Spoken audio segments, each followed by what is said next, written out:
Glória a Deus, boa noite na paz do Senhor Jesus, amém?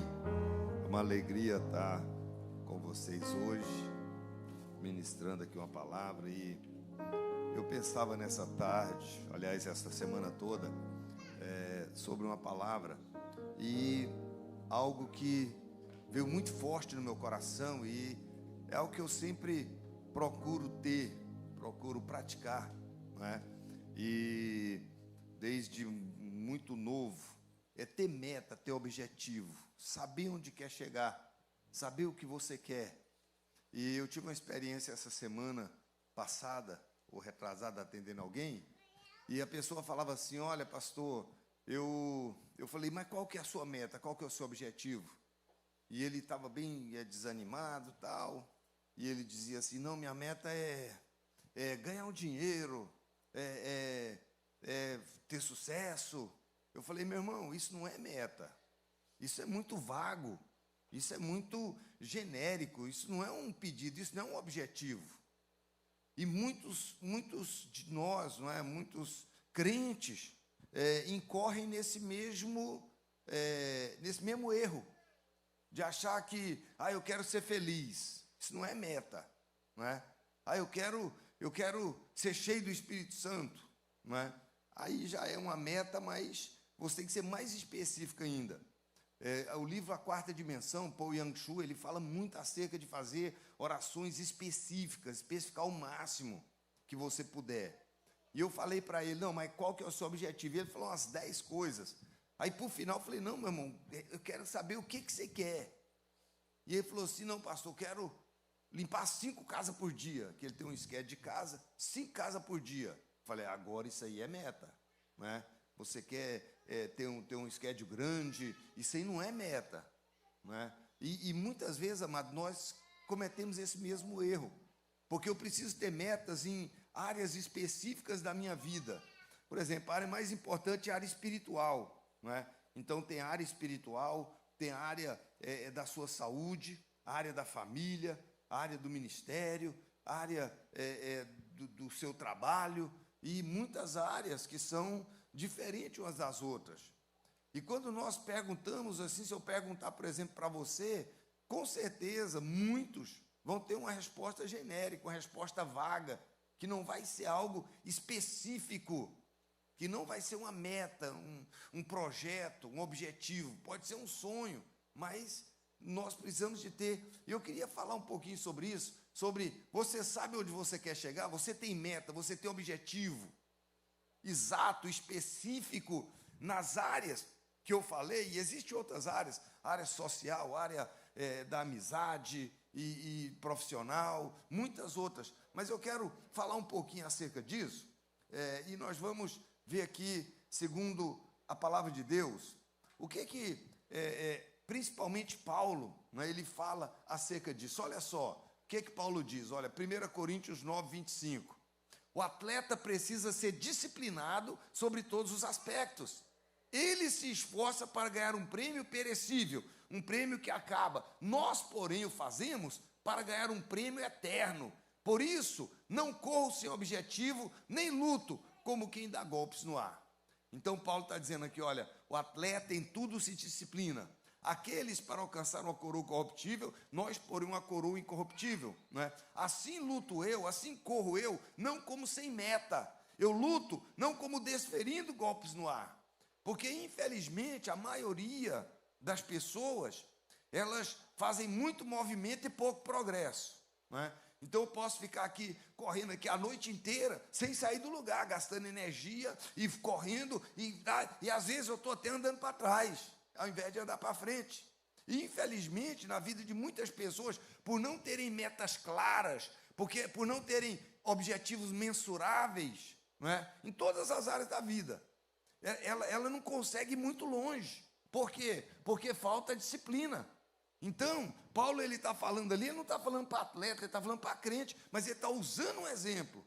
Por exemplo, uma pessoa que ganha uma maratona, a maratona de Boston, será que essa pessoa teve disciplina? Ela tem disciplina?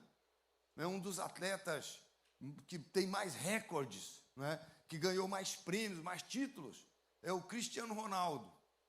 E ele é um cara hiperdisciplinado. Ele diz que, as pessoas até dizem, cara, você é louco. Mas ele ouviu uma entrevista falando assim, não, mas isso para mim é prazeroso. Virou um prazer, a disciplina que eu tenho virou um prazer. E, infelizmente, amados, muitas pessoas não atentam para esse pequeno detalhe, que é a disciplina da hora que acorda. Sabe, toda pessoa de sucesso, espiritualmente, tá? Todo grande homem de Deus, grande mulher de Deus, eram pessoas extremamente disciplinadas.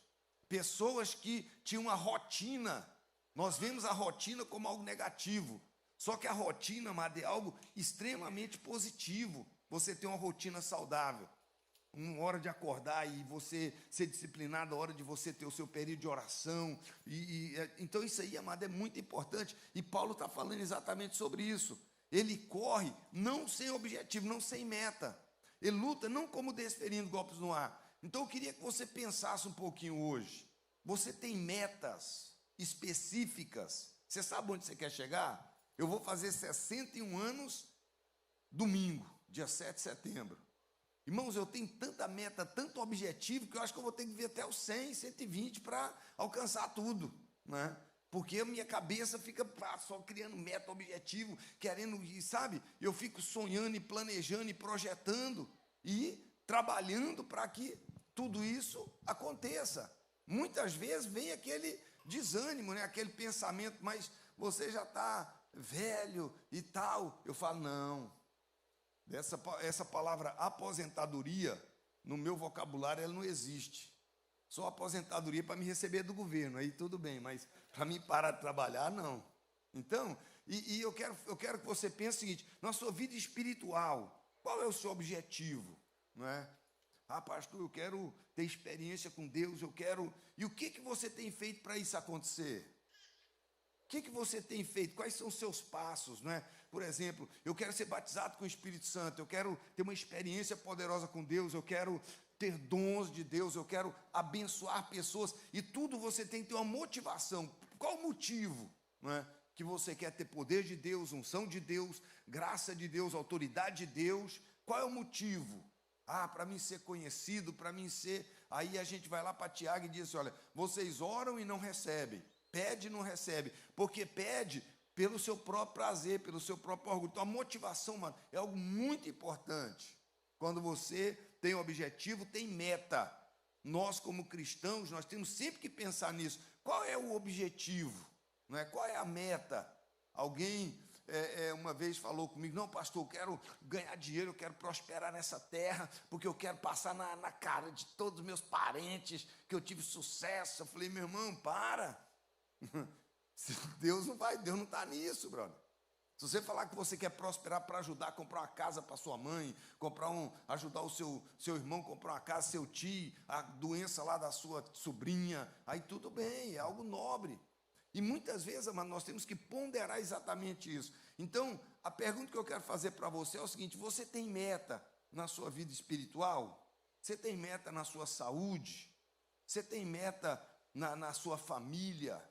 Você tem meta na sua vida profissional? Você tem objetivo, sabe onde você quer chegar? Sabe? Porque quem tem meta, amado, ele tem um gás a mais, ele tem um ânimo a mais, sabe? E principalmente, amado, quando sua meta é bem específica. Quando você pede, você busca a Deus, você ora, sabendo exatamente o que você quer. Porque o que é fé? Fé é a certeza do que eu quero.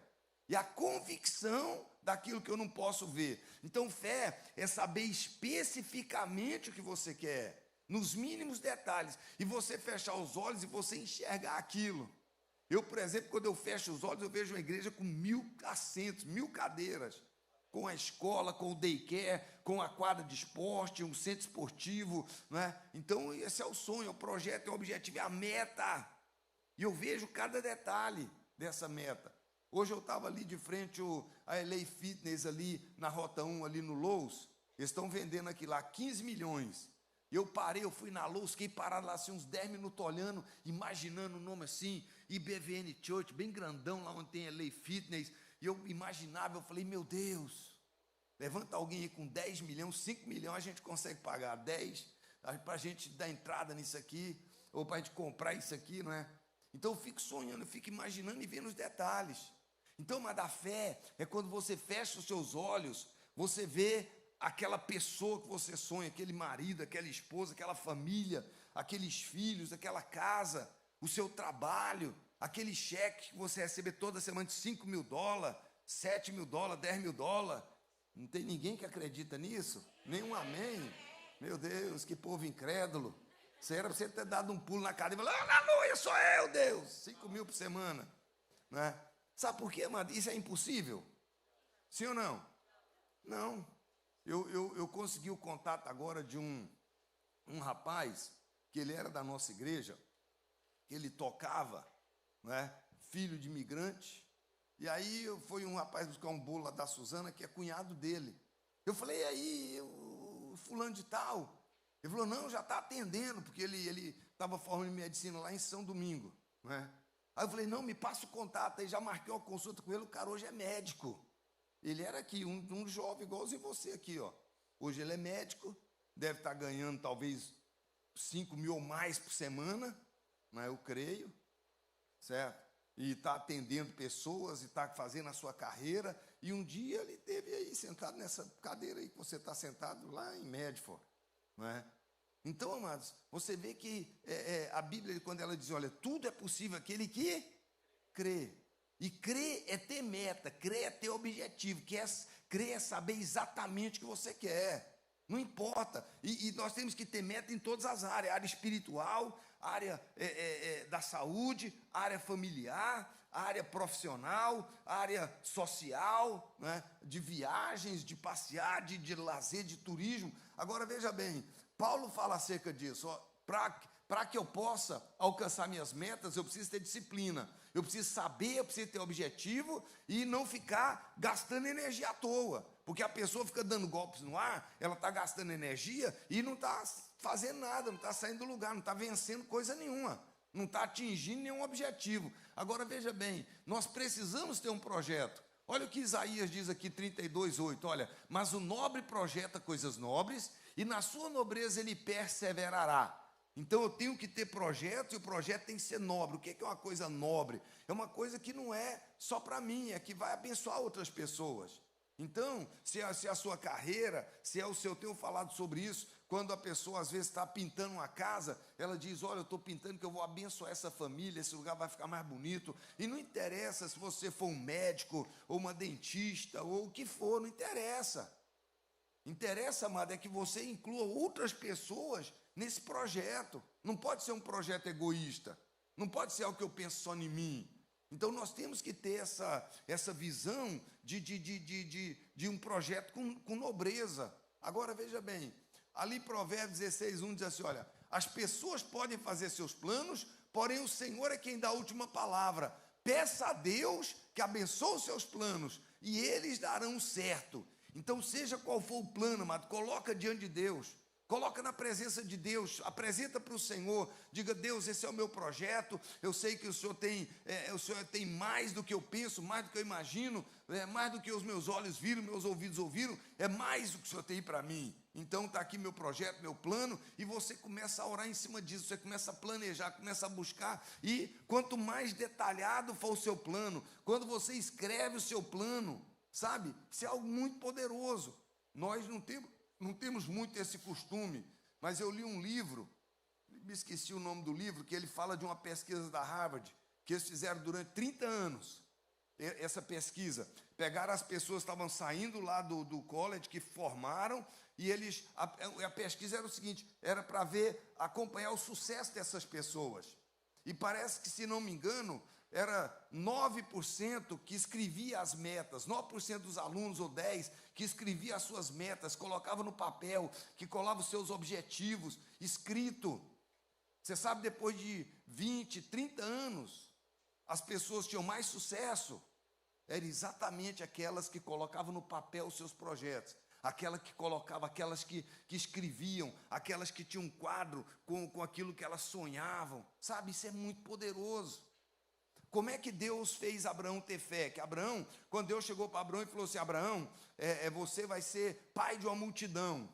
E Abrão riu, Abrão disse assim: Senhor, eu sou velho, a minha mulher é estéril, o meu servo vai ser meu herdeiro. E Deus falou assim: não, Abrão, vai ser da sua semente. E Abrão então pega uma escrava e gera nela um filho, e de agora esse vai ser meu descendente. E Deus falou: não, Abrão, vai ser da sua esposa, vai ser de Sara, não vai ser da escrava. Sabe, e aí Deus então começa a trabalhar com Abraão, e a primeira coisa que Deus faz com Abraão é o seguinte: Abraão, conta, olha, sai da tua tenda, Abraão, olha para as estrelas, você pode contar? E Abraão olhou para o céu assim, né, no deserto, não tinha cidade perto, não tinha energia elétrica, e quem já esteve na roça sabe como é que o céu é na roça. E ele olhou e falou assim: Senhor, é mais do que eu posso contar. E Deus falou: a sua descendência será como as estrelas do céu. Depois Deus chegou para Abrão e falou: Abrão, você pode contar o pó da terra, a areia? E Abrão falou: Senhor, não tem como contar. E falou: a tua descendência será tão numerosa como a areia, como o pó da terra. Agora veja bem, amados, quando Abraão saía à noite da sua tenda, e ele olhava para as estrelas, o que ele lembrava? Promessa de Deus. Quando ele olhava durante o dia, tirando a areia da sandália, o que ele pensava? Promessa de Deus. Sabe? Deus estava trabalhando a visão de Abraão, a fé, a certeza do que você quer e a convicção daquilo que você não pode ver com os olhos carnais, porque os olhos espirituais, os olhos da imaginação, esses têm que funcionar, amado. Crente que sabe o que quer, que quer as coisas, que quer vencer, que quer ter o objetivo, ele tem que saber o que ele quer, ele tem que enxergar com os olhos da fé.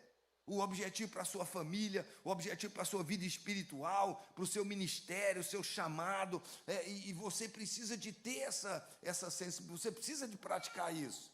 Deus trabalhou na visão de Abraão, e depois Deus falou assim: Abraão, agora o seu nome não será mais Abrão, pai exaltado, seu nome agora será Abraão, pai de uma multidão. O nome de Sara não será Sarai, mas será Sara, princesa ou mãe de muitos.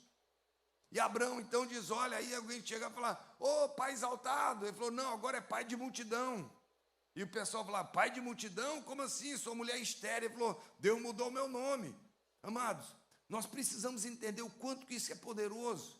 A fé vem por ouvir. Você sabe qual é o problema de muitos? É que diz assim: ah, mas tudo para mim é mais difícil, eu não vou conseguir, não vai dar certo, a crise está grande, eu não tenho documento, e arruma tanta desculpa, amado, e isso aí só atrapalha, isso aí só impede a pessoa, amado, de ter meta, objetivo concreto, definido, alimentar a sua fé. Então isso é muito importante. Agora veja bem, quando você sabe o que quer, os problemas não te paralisam. Quem sabe o que quer, quem tem meta, quem tem objetivo, pode passar por crise, problema, tragédia, o que for. Olha o que o salmista diz aqui, Davi diz: olha, ainda que um exército inteiro me cerque, eu não terei medo. Ainda que os meus inimigos me ataquem, continuarei confiando em Deus.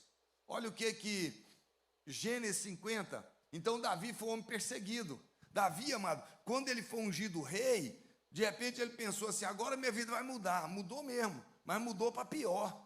Agora ele era perseguido por Saul, Saul queria matar ele, foram muitos anos, né? Se não me engano, 12 anos fugindo de Saul, correndo, escondendo e sendo cercado, e Saul muitas vezes teve pé de pegar Davi, Davi teve chance de matar Saul 2 vezes, não matou. Então, ele passou por crise, ele passou por tragédia, mas aquilo, amado, era uma preparação. Mas ele não desistiu, por quê? Porque ele sabia o que ele queria, ele sabia o que Deus tinha na vida dele, ele sabia que ele ia sentar no trono de Israel e ser um dos maiores reis que já existiu. Agora veja bem, Gênesis 50, 20 fala de outro homem que passou por uma tragédia grande também. Olha, aqui fala de José, vendido pelos irmãos, foi escravo lá no Egito, trabalhava como escravo, se destacou, chegou a ser chefe na casa de Potifar, acusado injustamente pela mulher de Potifar, ficou preso. Agora ele é um escravo preso, passou ali muitos anos, mas de repente Faraó tem um sonho, e ele interpreta o sonho e se torna o grande governador, o segundo no Egito, o primeiro abaixo de Faraó. E aí aqui no final, quando o seu pai morre, seus irmãos estão, aqueles que venderam ele, que mandaram ele para o Egito como escravo, e José fala assim: olha, vocês planejaram mal contra mim, mas Deus o planejou para o bem, para que a vida de um numeroso povo fosse salva hoje. Então, mesmo com a tragédia, por quê? Porque José tinha um plano, José tinha um projeto, José tinha um sonho, José sabia que Deus tinha algo grande para a vida dele, e mesmo com a tragédia, mesmo com os problemas, mesmo com toda a crise que ele passou, ele permaneceu firme.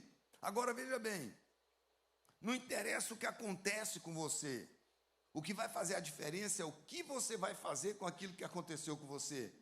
A diferença, mas é se você tem um objetivo, você sabe onde você quer chegar.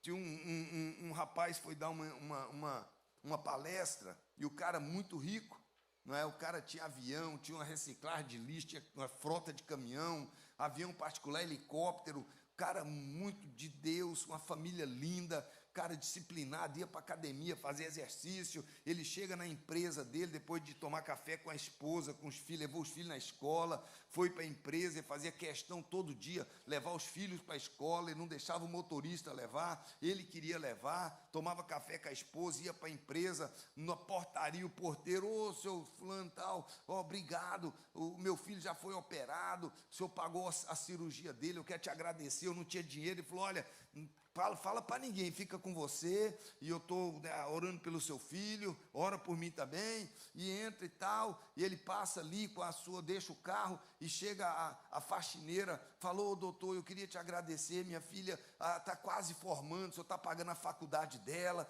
eu quero louvar, um homem que ajudava as pessoas, e ele está dando uma palestra na universidade, e ele falando de sucesso, falando de ter meta, falando de ter objetivo, aquilo que eu estou falando para vocês hoje, né? Falando de Deus, falando de como Deus ajuda, de colocar na mão de Deus, de ter um projeto e alguém levanta lá na plateia, ou na universidade, e alguém fala assim, ô doutor, desculpa, o senhor está falando muito bonito aí, mas o senhor nasceu em berço de ouro, o senhor deve ter recebido uma herança, o senhor não sabe o que eu passo, eu moro na favela, eu moro no projeto, meu pai é alcoólatra, então o senhor está aí, muito bonito o senhor desculpa, mas para mim não vale nada. E aí ele falou assim, ô meu jovem, como é que é seu nome? Aí ele falou, meu nome é Maurício. Falou, pois é, Maurício, senta aí que eu vou te contar a minha história. Seu pai é alcoólatra? Ele falou, é. Falou, o meu também era. Eu não recebi a herança dele. Pelo contrário. Seu pai bate na sua mãe? Falou, ele não é louco, se ele bater eu mato ele. Falou, pois é, o meu batia na minha mãe. O meu, aliás, matou a minha mãe na minha frente. Meu pai, numa briga lá, um dia chegou bêbado, trancou a porta, pegou a chave, e ele começou a espancar minha mãe, nós fomos para cima, ele bateu na gente, e ele pegou uma faca e começou a esfaquear minha mãe, e nós desesperados, ele falou, vou matar todo mundo, vou matar vocês, que estão correndo atrás da gente, eu e meu irmão gêmeos, eu consegui pular, quebramos o vidro da janela, me cortei aqui, ó, fugi para um lado, meu irmão fugiu para o outro, era uma noite muito escura, estava chovendo, e eu corri no centro da cidade, me perdi ali, eu era muito novo, e eu corri para um lado, meu irmão correu para o outro, e quando eu estava correndo, eu dizia assim, eu nunca vou ser igual ao meu pai, eu nunca vou fazer o que meu pai fez. Eu fui para a cidade, eu fui estuprado, fui abusado, eu catei lixo na rua, eu comecei a catar papelão, e eu vendia papelão ali, e dormia na rua, debaixo da ponte, aí eu arrumei um carrinho daqueles carrinhos lá que tem na cidade, que carrega o papelão, depois eu arrumei um cavalo, comprei o cavalo ali carregava, fiz uma carroça, depois comprei um carrinho velho, pus uma carreta, carregando papelão, e de repente eu consegui montar em reciclagem. Tudo que eu tenho veio do lixo. Tudo que eu tenho, eu consegui do lixo. Eu tenho helicóptero, eu tenho avião, eu tenho tudo. Mas eu tomei uma decisão. O dia que eu vi meu pai matar minha mãe, eu decidi que eu nunca ia ser igual a ele. Eu tinha uma meta, eu tinha um objetivo na minha vida. Eu sabia o que eu queria. E quando eu envolvi ali com lixo, falei, cara, eu vou mexer com lixo e o lixo vai me tirar dessa vida. Do outro lado do país, um homem sai do bar bêbado, o outro puxando o outro, e os dois, o cara fala, que você me chama para beber e não tem dinheiro, cara, e o dono do bar correndo atrás deles, e ele sai correndo e fala, cara, você saiu da cadeia tem 15 dias, você vai voltar para lá, meu irmão, não vou andar contigo mais não, tá maluco, cara, você não parece que não pensa? E ele falou, eu tenho razão para ser revoltado, rapaz, está pensando o quê? Eu tenho razão de ser revoltado. Quando eu era pequeno, meu pai matou minha mãe na minha frente, meu irmão. Eu que consegui fugir, por isso que eu sou de jeito, cara. O dia que eu saí correndo, eu falei, eu vou matar esse cara, a última coisa que eu faço na minha vida é matar meu pai. E fui para a rua, passei fome, fui abusado na rua, sofri demais. E olha, eu tenho um irmão, meu irmão deve ser pior do que eu. Era irmão do cara. Passaram pela mesma tragédia, só que eles tiveram decisões diferentes. Não importa o que você passou, não importa o que aconteceu na sua vida. Qual que é a sua decisão, a sua meta, seu objetivo? Qual é o seu ideal? Você sabe o que você quer? Você tem um objetivo? Esses dois homens passaram pela mesma tragédia. E essa, amada, é uma história real, não é ficção. Depois de muitos anos, o milionário conseguiu encontrar o irmão, tentou ajudar, mas o irmão, aquela vida dele, usando droga e tal, né, sabe? Olha só, qual a sua atitude quando você é injustiçado? Qual a sua atitude quando as coisas não correm como você espera? Olha só, Mateus 6:22. Os olhos são a lâmpada do corpo. Portanto, se os seus olhos forem bons, todo o seu corpo estará cheio de luz. Mas se os seus olhos forem maus, todo o seu corpo estará cheio de trevas. Portanto, se a luz que há dentro de você são trevas, que grandes trevas serão. Tem outra tradução que diz: seus olhos são a janela do seu corpo. Se os seus olhos são bons, se você enxerga as coisas com bons olhos, se você consegue extrair algo bom, mesmo de algo ruim que aconteceu, você pode ter certeza que você vai brilhar. Sabe? Isso é muito sério. A história de José mostra isso. José, ele mesmo na cadeia, aliás, mesmo como escravo, ele se destaca, ele dá o seu melhor, ele se aplica, ele tinha todo motivo do mundo para ser emburrado, para ser preguiçoso, ele era o filhinho do papai, mas quando ele está lá na casa de Potifar, ele dá o melhor, Potifar olha e fala: cara, esse cara é diferente, esse menino aqui é diferenciado. E aí ele se destaca, Potifar coloca ele como chefe, mordomo na casa dele. A mulher de Potifar coloca o olho, quer seduzir José, quer ir para a cama com ele. Ele diz: não, eu não vou pecar contra Deus. Por causa disso ele vai para a cadeia. Na cadeia ele se destaca. Na cadeia o carcereiro vê algo diferente e fala: esse cara é diferenciado, esse cara é diferente. E aí ele começa a ser o chefe lá na cadeia. Irmãos, nós precisamos de ter essa mentalidade, sabe? De fazer as coisas com excelência. A Bíblia diz: tudo que tiver a mão para fazer, faze conforme as suas forças, dá o seu melhor, porque no além por onde você vai, não há trabalho, projeto e nem coisa alguma.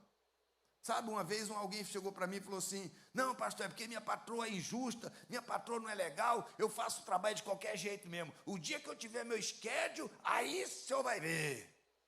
Aí eu falei assim: minha irmã, se você não mudar a sua mentalidade, dificilmente você vai ter um schedule. Pode até ter, mas um schedule michuruco, um negocinho. Sabe por quê? A Bíblia diz assim: olha, aquele que é infiel no pouco, aquele que é infiel no alheio, quem lhe confiará o que é dele? Aquele que é infiel no pouco vai ser infiel no muito, sabe? Então nós precisamos, mas, de entender isso. Tudo é uma preparação. Quando você está sendo injustiçado, sabe? Eu inconscientemente, sem saber de nada, né? Quando eu tinha 12 anos, 10, 11, 12 anos, eu era office boy. E eu pegava a bicicleta lá no centro de Goiânia e eu trabalhava no despachante. E o meu patrão gostava demais de mim, que eu lavava o carro dele, engraxava o sapato dele, varria a porta da loja. Eu, quando tinha o tempo, e ele via aquilo. E a secretária, que já trabalhava lá há muitos anos, ela tinha um ódio de mim terrível, ela não gostava de mim, porque o patrão levava chocolate para mim, me presenteava e tal, e ela não gostava, ela tinha ciúme. E aí, o meu patrão viajava muito, eu chegava lá de manhã e ela falava assim: ó, tem um processo aqui para emplacar o carro, aqui para emplacar. E eu transferi o carro, e eu pegava a bicicleta, ia lá no DMT, que é Departamento Municipal de Trânsito, pegava o carimbo, tinha que entrar na fila, eles batiam o carimbo lá, assinava que não tinha multa. Aí eu ia lá no DNR, né, que é Departamento Nacional de Estrada e Rodagem, é do Brasil todo, que não tinha multa em outros estados. Aí ele carimbava, assinava, pegava a fila e tal. Aí eu ia lá no DERGO, que é o Departamento Regional do Estado de Goiás, Departamento de Trânsito do Estado de Goiás. Aí eu ia lá para ver se não tinha multa no Estado de Goiás. Então, isso aí demorava 1 a 2 horas, dependendo da fila, 3 horas. E eu ia e tal, e era longe, eu pegava a bicicletinha, e voltava lá no escritório, lá, talvez meio-dia, né, ou depois do almoço, falou, já vou almoçar então. Depois do almoço eu chegava, ela falava, tem outro processo aqui, ó. Eu falei, mas por que você não me deu os dois? Estava aqui na gaveta, eu esqueci, vai lá, vai lá, vai lá. Irmãos, eu sabia que era covardia dela, que meu patrão não estava lá, se ele tivesse, ela não fazia. Mas aí eu pegava a bicicleta, mas pensa no menino que saía bravo, saía chateado, falava, velho, é uma covarde. Às vezes ela fazia isso 3 vezes por dia, me punha para mim não ficar quieto lá no escritório. E eu saía de bicicleta e falava, covarde e tal, mas rapidinho, mas eu falava assim, quer saber?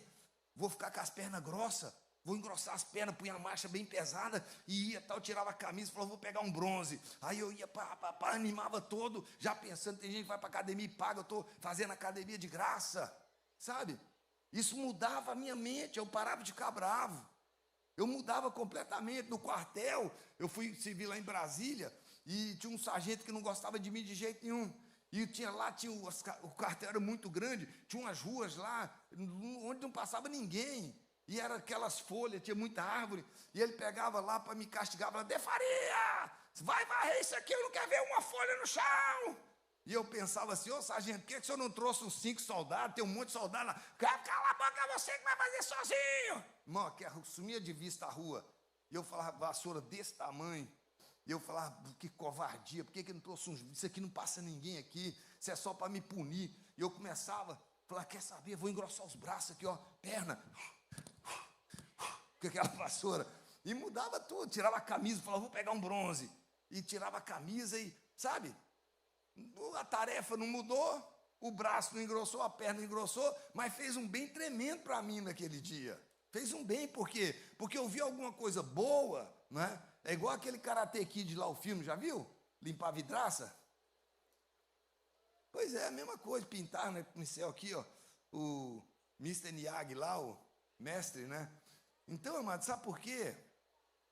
Qualquer tarefa que você for fazer, você pode achar algo positivo. Ao invés de ficar emburrado, ao invés de ficar triste, ao invés de ficar quando é injustiçado, como a secretária lá, ela queria me prejudicar, ela me mandava lá, podia ter mandado os 3 processos de uma vez, ela mandava um, depois mandava outro, depois mandava o outro. Eu pegava aquela filha e tal, sabe? Mas são coisas que não tem como você evitar. Então, amado, quando você sabe enxergar alguma coisa boa, se os seus olhos são bons, você vai conseguir ver alguma coisa boa. Alguma pessoa que é injusta, alguma pessoa que é má, você consegue ver a qualidade dela. Sabe, isso em relacionamento, amado, é essencial. Em amizade, no casamento. Você precisa começar a enxergar coisas boas na pessoa. Não existe uma pessoa que tem só defeito. Quem tem o olho ruim, quando o olho é mau, ele só vê defeito na pessoa. E aí, a vida dele vai ser treva, o casamento vai ser treva, a família vai ser treva, vai ser problema. Agora, quando eu consigo ver coisas boas, quando eu consigo focar, entenda uma coisa, tudo que você foca, você potencializa, tudo. Um rapaz estava em casa e de repente o lixo começou a pegar fogo. E aí ele falou, o cara crente, né? Ele falou, demônio, sai, Satanás, sai. Apagou o fogo, falou, sai, está repreendendo todo mundo em nome de Jesus. E foi ver televisão lá, aí de repente o lixo começou a pegar fogo de novo, sozinho do nada. Ele falou, Satanás, você está aqui, vai sair e tal. E aí ele começou a observar, ele tinha ganhado uma bola de vidro grande, e a bola de vidro estava na janela. E o sol pegava na bola e criava um foco diretamente no lixo.